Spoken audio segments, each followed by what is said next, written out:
Dear friends, good morning. Class 9th new syllabus जो poem 4 आप लोगों के लिए है,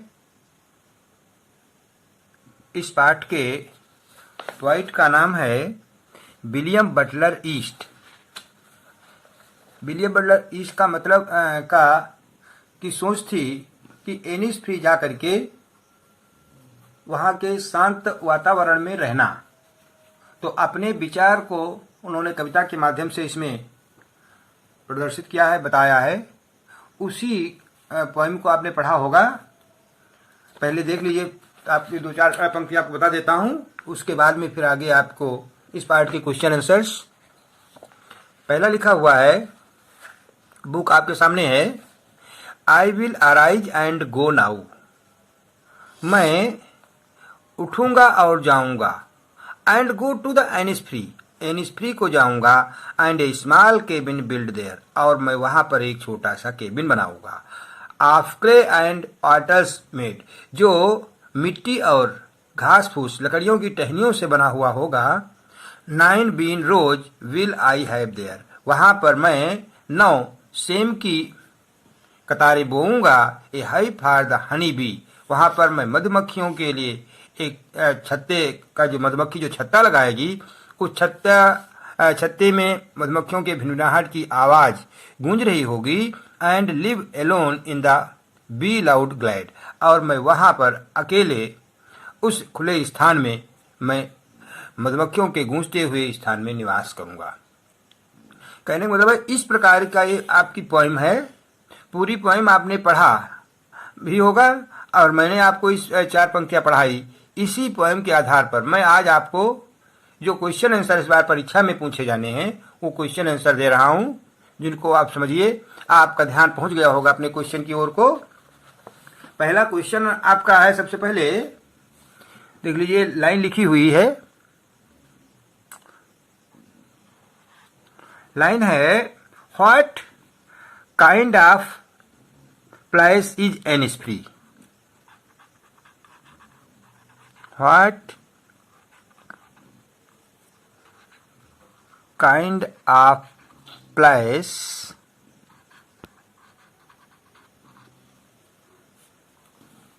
is Innisfree?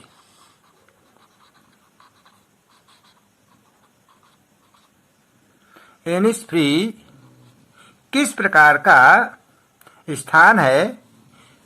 Think about.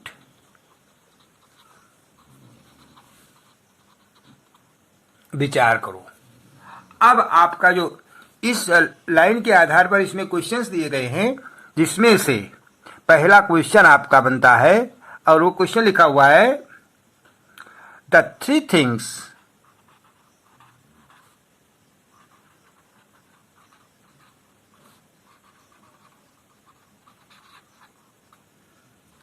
The poet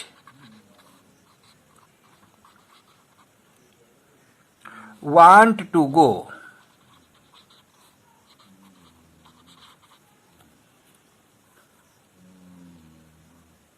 want to do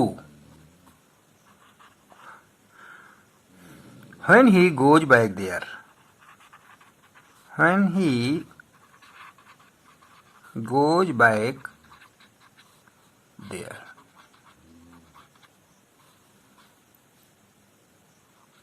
ये आपका क्वेश्चन है। इस क्वेश्चन का आंसर देख लीजिए। पहले इसका अर्थ क्लियर कर देता हूं, जिससे आपको आंसर लिखने में कोई प्रॉब्लम न हो।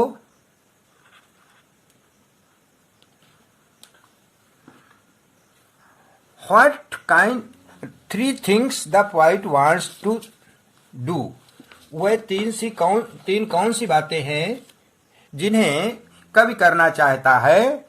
When he goes back there, जब वह वहां पर जाना चाहता है। अभी जो मैंने पंक्ति 4 जो लाइन्स आपको मैंने सुनाई, वही 4 लाइनों में इसका आंसर छिपा हुआ है। सबसे पहला क्या काम है? तो सबसे पहला उसका काम है, the poet wants to build a small cabin of clay. पहला है, the poet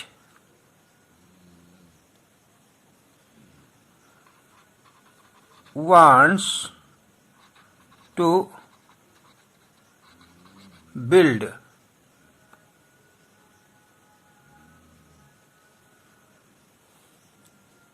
a small cabin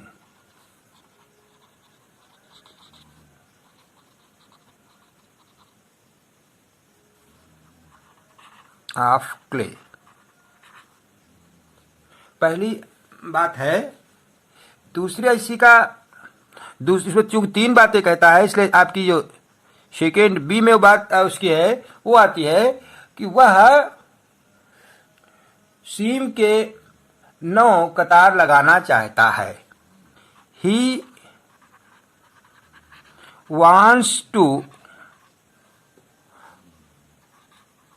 plant भी लिख सकते हैं, ग्रो भी लिख सकते हैं। ही wants to plant या he wants to grow 9 rows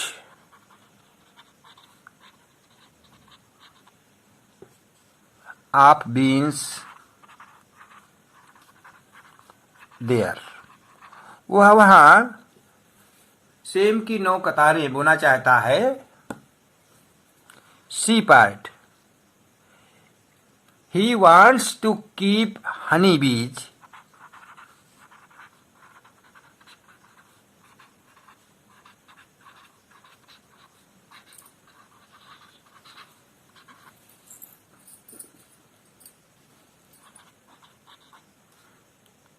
in a hive there।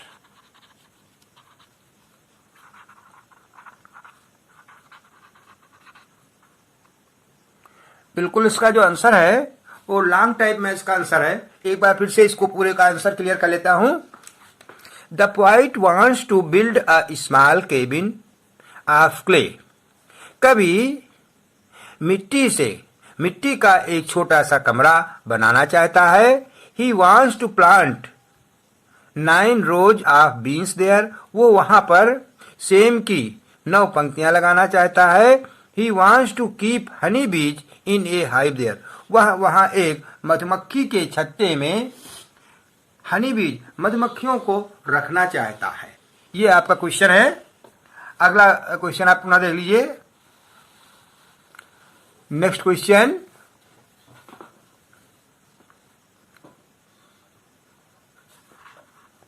Question second,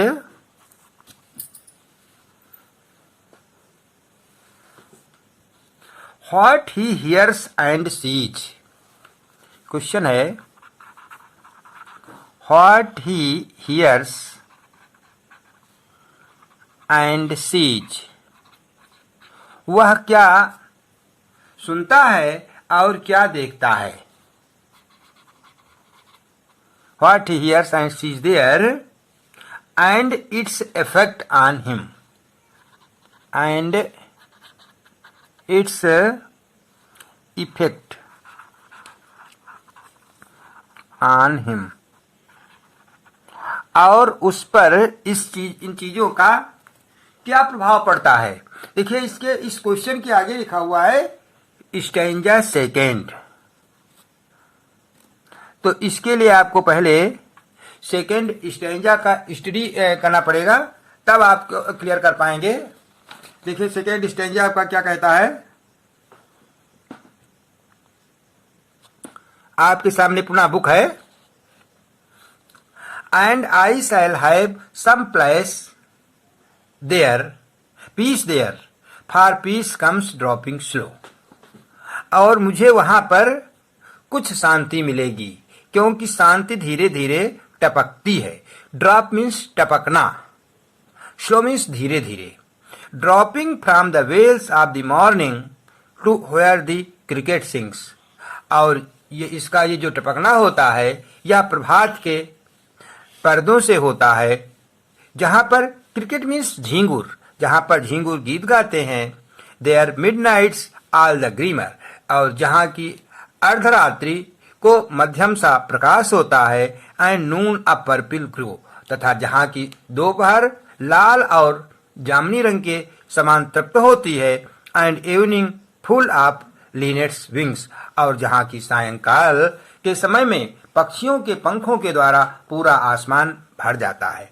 तो अब आपका क्वेश्चन है what he hears and sees there and its effect on him.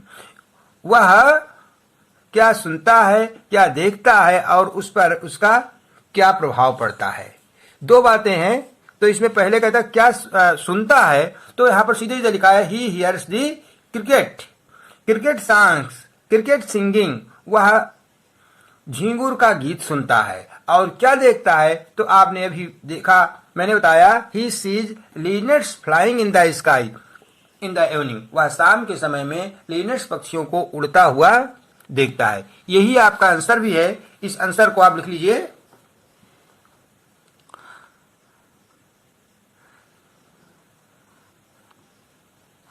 The poet hears the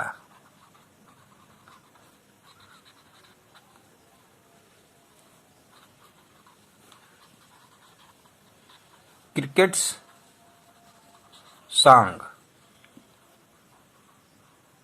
ये आपका लिखा है व्हाट ही हियर्स, फिर आगे कहता है एंड सीज, और वहां देखता क्या है, he sees लिनेट्स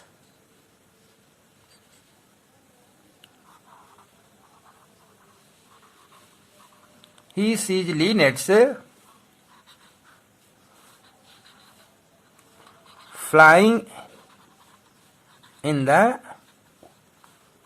sky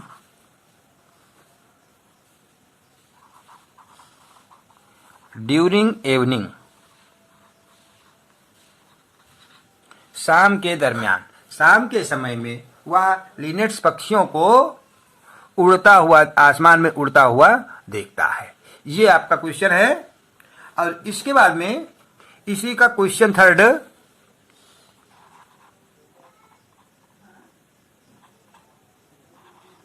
third question आपका है what he hears in his heart core. वह अपने हृदय की कोर से क्या सुनता है, even when he is far away from Innisfree, जब वह एनिस्फ्री से दूर रहता है। पहले क्वेश्चन को लिख देता हूं, फिर आपको बुक के माध्यम से इसको भी क्लियर कर देता हूं। इसका answer what he here's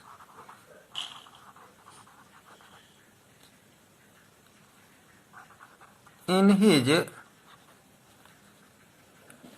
heart score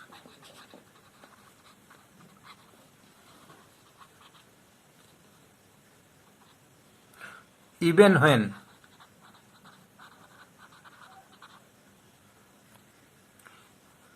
he is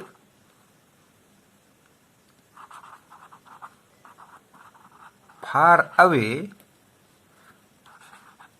from Innisfree। आगे लिखा है कोई स्टेंजा 3, यानी थर्ड स्टेंजा से इसका आंसर है, मिलेगा आपको। पहले इसको देख लीजिए, बुक आपके सामने है इस स्टेंजा के लिए।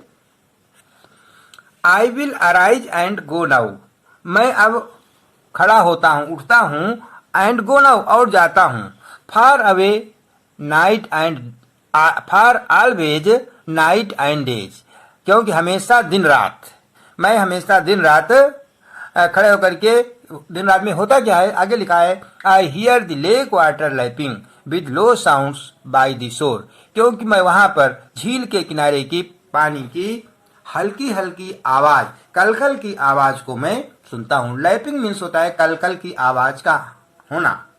While I stand on the roadway, जब मैं वहां रास्ते पर खड़ा होता हूं, और ऑन द पॉमेंट ग्रे, या मैं जब पैदल पथ पर खड़ा हो जाता हूं, I hear it in the deep heart score, तो मुझे यह पानी की कलकल की आवाज हृदय की गहराई से सुनाई देती है। कोर का मतलब होता है अंतर्मन, inner most part of the heart. अब इसी क्वेश्चन का यहां पर आंसर हमको लिखना है।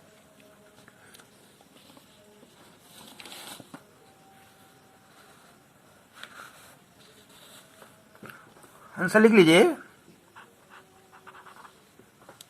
When he is far away, when the poet is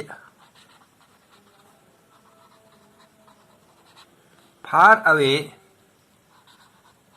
from Innisfree, जब कब Innisfree से दूर होता है, he hears the rippling,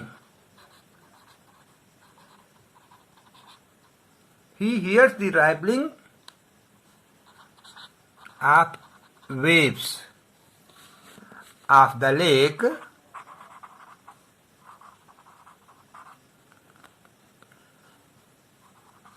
in the depth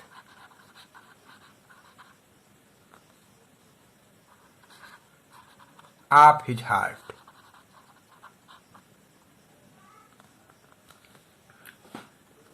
When the poet is far away from Innisfree, जब कब Innisfree से दूर होता है, he hears the rippling of waves of the lake, तो वह वहां पर झील की लहरों को देखता है, in the depth of his heart, अपने हृदय की गहराई से। अर्थात जब कभी Innisfree से दूर होता है तो वह उसके हृदय में कल्पनाएं आती रहती हैं और वो अपने हृदय की गहराई से झील से निकलती हुई ऊपर नीचे की जो लहरें होती हैं, उन लहरों को वह आते जाते देखता है। ये आपका क्वेश्चन है। आज आपका ये क्वेश्चन था। इस क्वेश्चन के आधार पर आपने इसके क्वेश्चन को लिखा, क्वेश्चन का अर्थ समझा और साथ ही साथ में आपने इसको पोएम को भी पढ़ा। मैं सोचता हूं आज के लिए इतना ही पर्याप्त है। अगले वीडियो में हम आपको इसी पार्ट से रिलेटेड, इसी पार्ट की सेंट्रल आइडिया आप लोगों तक भेजेंगे। साथ ही साथ में इसके स्टैंजा से भी क्वेश्चन आंसर भेजेंगे और इसकी मोस्टली सेंट्रल आइडिया अनिवार्य रूप से व्यवस्थित तरीके से आपको लिखाई जाएगी। मैं सोचता हूं आज के लिए इतना ही पर्याप्त है। आपको मेरा यदि वीडियो अच्छा लगे तो आप इसको अन्य लोगों को शेयर करना कतई न भूलें, उन्हें बताना न भूलें कि आप जेपी इंग्लिश चैनल को देख सकते हैं, जिससे आप सभी कक्षाओं में, मोस्टली जूनियर कक्षाओं से लगा करके सभी कक्षाओं तक आसानी से बिना कहीं दौड़े हुए हर चीज को प्राप्त कर लेंगे। चाहे वो ग्रामर का पोर्शन हो, चाहे आपकी बुक हो या प्रोज या पोएट्री, किसी से भी संबंधित आपकी समस्या का समाधान हो सकेगा। यदि आपने मेरे चैनल को सब्सक्राइब न किया हो तो सब्सक्राइब ही कर ले तथा अन्य अपने साथियों को, अपने मित्रों को भी इसको सब्सक्राइब करने के लिए, इसे पढ़ने के लिए प्रेरित करें। आज के लिए इतना ही। धन्यवाद।